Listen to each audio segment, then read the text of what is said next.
He released her with a startled oath and sprang back, his saber flashing out as a terrible apparition burst from the reedy jungle, sounding an inarticulate cry of hate. Olivia, staring up from the ground, saw what she took to be either a savage or a madman advancing on Shah Amurath in an attitude of deadly menace. He was powerfully built, naked but for a girdled loincloth, which was stained with blood and crusted with dried mire. His black mane was matted with mud and clotted blood. There were streaks of dried blood on his chest and limbs, dried blood on the long, straight sword he gripped in his right hand. From under the tangle of his locks, bloodshot eyes glared like coals of blue fire. "You Hyrcanian dog," mouthed this apparition in a barbarous accent. "The devils of vengeance have brought you here." "Kozak!" ejaculated Shah Amurath, recoiling. "I did not know a dog of you escaped. I thought you all lay stiff on the steppe by Ilbar's river." "All but me, damn you," cried the other. "Oh, I've dreamed of such a meeting as this, while I crawled on my belly through the brambles, or lay under rocks while the ants gnawed my flesh, or crouched in the mire up to my mouth. I dreamed, but never hoped it would come to pass. Oh, gods of hell, how I have yearned for this." The stranger's bloodthirsty joy was terrible to behold. His jaws champed spasmodically. Froth appeared on his blackened lips. "Keep back," ordered Shah Amurath, watching him narrowly. Ha!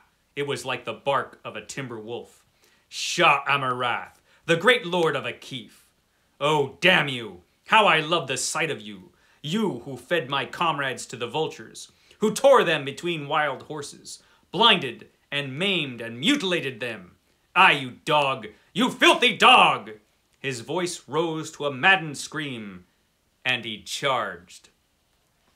In spite of the terror of his wild appearance, Olivia looked to see him fall at the first crossing of the blades. Madman or savage, what could he do, naked, against the mailed chief of Akif? There was an instant when the blades flamed and licked, seeming barely to touch each other and leap apart. Then the broadsword flashed past the saber and descended terrifically on Shah Amurath's shoulder.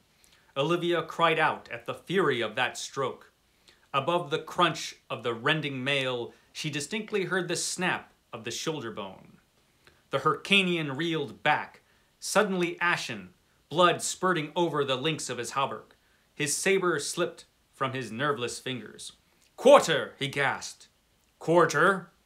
There was a quiver of frenzy in the stranger's voice.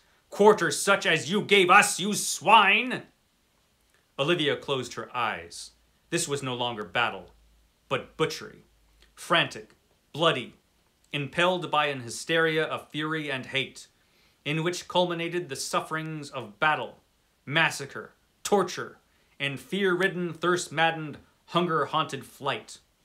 Though Olivia knew that Shah Amurath deserved no mercy or pity from any living creature, yet she closed her eyes and pressed her hands over her ears to shut out the sight of the dripping sword that rose and fell with the sound of a butcher's cleaver, and the gurgling cries that dwindled away and ceased.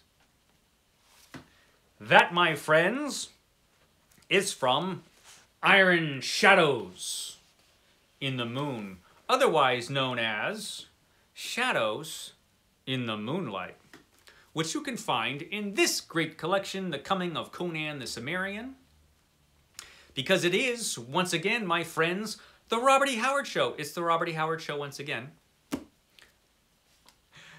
Sorry for reading that long passage, but it's a pretty good one. So that's from Shadows in the Moonlight, also known as Iron Shadows in the Moon. Iron Shadows in the Moon was Robert E. Howard's original title for the story, which was published in Weird Tales, April 1934. This story is not Howard's best, but it is a fun story, and it is interesting because of how many different pulpy things you can find in this one short story. So in this, Conan's companions have been betrayed and murdered by Shah Amurath, and Conan has been driven into the marshland.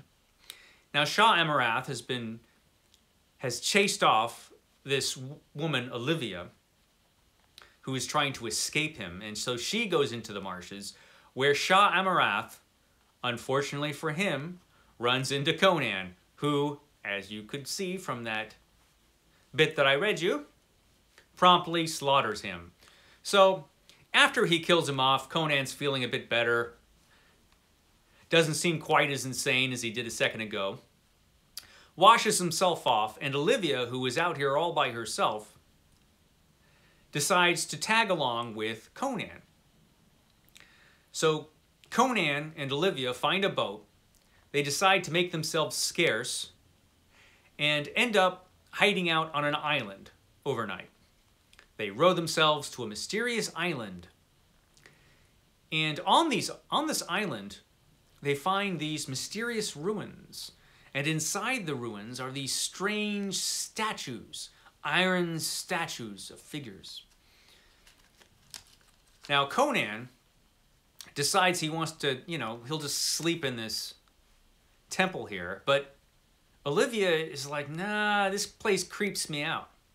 But as they were coming to the temple, Conan had heard some creature out there in the woods.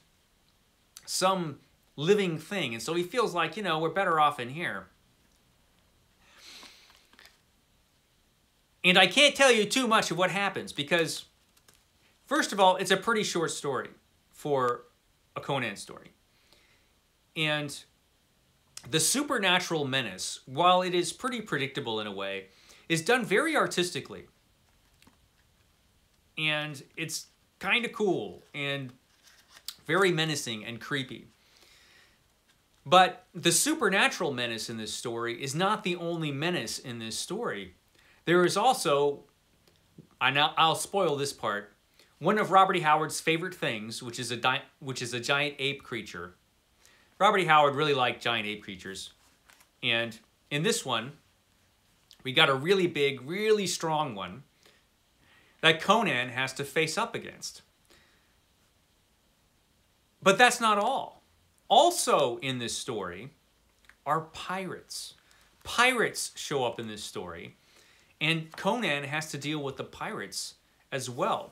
So in this one little pulp story, we have all the elements that make a great Conan story. We've got adventure. It's an adventure story. But we've also got supernatural horror. And we've also got just pure pirate adventure. And so we've got different things mixing up in this story, including fantasy. It's a fantasy story as well. So it's all of this different kind of pulpiness all wrapped up in one really cool, really entertaining story. Conan is between jobs at this point. He, all his bandit friends have been massacred, and looks like towards the end he might become a pirate. And it's not a story that really develops Conan's character all that much. If you compare it with some other Conan stories, it's a pretty, as far as Conan himself is concerned, it's just a pretty typical Conan adventure, which is good enough. It's, like I said, a very entertaining story. And while it is not the best Conan story, it's not the worst Conan story either.